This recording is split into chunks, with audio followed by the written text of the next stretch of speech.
Hello, dear child. Welcome to Nightmare Tunes, a world where shadows come alive and whispers echo in the dark. I am your storyteller, an old woman who has seen more than her fair share of chilling tales that linger like ghosts in the corners of our minds. Tonight, gather close and let me weave a story that dances on the edge of fear and curiosity.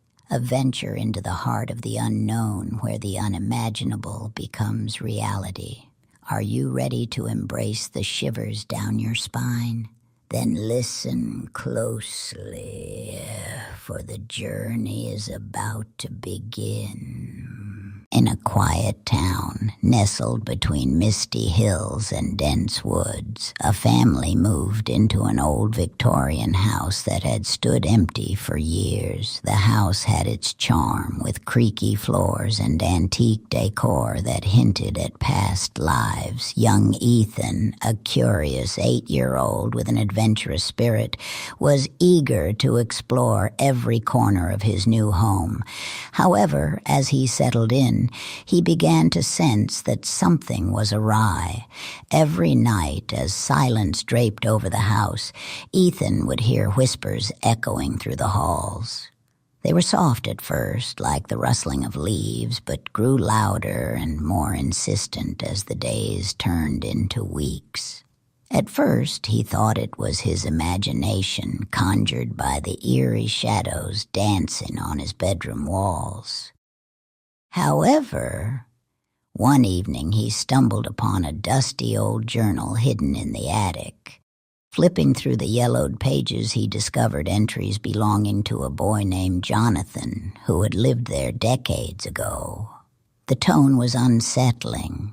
Jonathan spoke of a shadowy figure that tormented him, taking delight in his fear.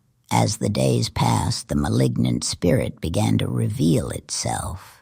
Ethan would often wake to find his toys rearranged and dark shapes flickered just beyond his vision. Shadows pooled in the corners of his room, and he would often feel a cold breath on his neck, sending shivers down his spine. Frightened and feeling increasingly isolated, Ethan tried to confide in his parents, but they brushed off his fears as mere childish imagination. Things escalated when Ethan, playing in the backyard one afternoon, unearthed a small rusted locket. Inside was a faded photograph of a stern-looking man with piercing eyes, the same eyes that haunted Ethan's dreams. That night, the whispers turned into cries of despair, resonating throughout the house, shaking the very walls. The spirit had revealed its true nature, an angry soul longing for revenge or resolution, haunting Ethan for reasons he could not understand. Desperate, Ethan returned to the attic, clutching the journal tightly. He read aloud from Jonathan's last entry, where the boy detailed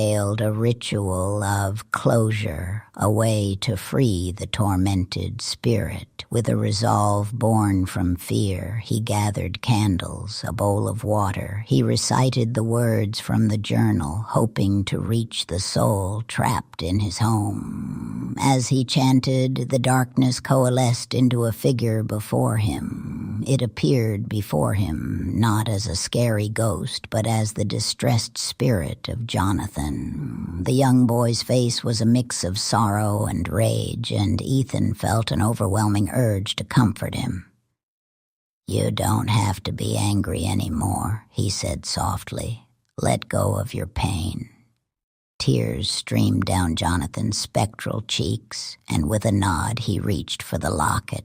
At that moment, the entire house trembled as an intense wind swept through, extinguishing the candles. Shadows flickered violently before collapsing into a serene stillness. Ethan felt an indescribable weight lift, and suddenly the warm glow of peace enveloped the room.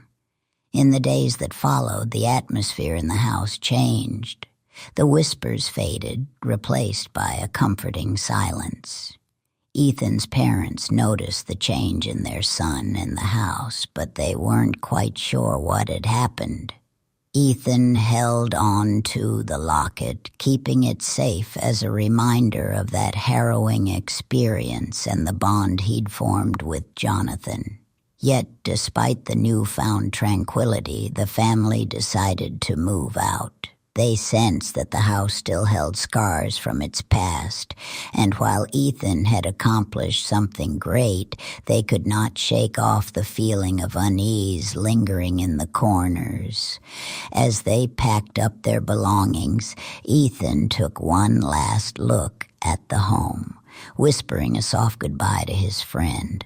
As the family drove away, the house stood silent, watching them leave. It was no longer a prison for a tormented spirit, but a sanctuary, waiting for new inhabitants to fill it with laughter and light, free from the shadows of the past. Until the shadows call your name once more, tread carefully through the night, for every dream hides a nightmare within. Until we meet again, thanks for watching Nightmare Tunes.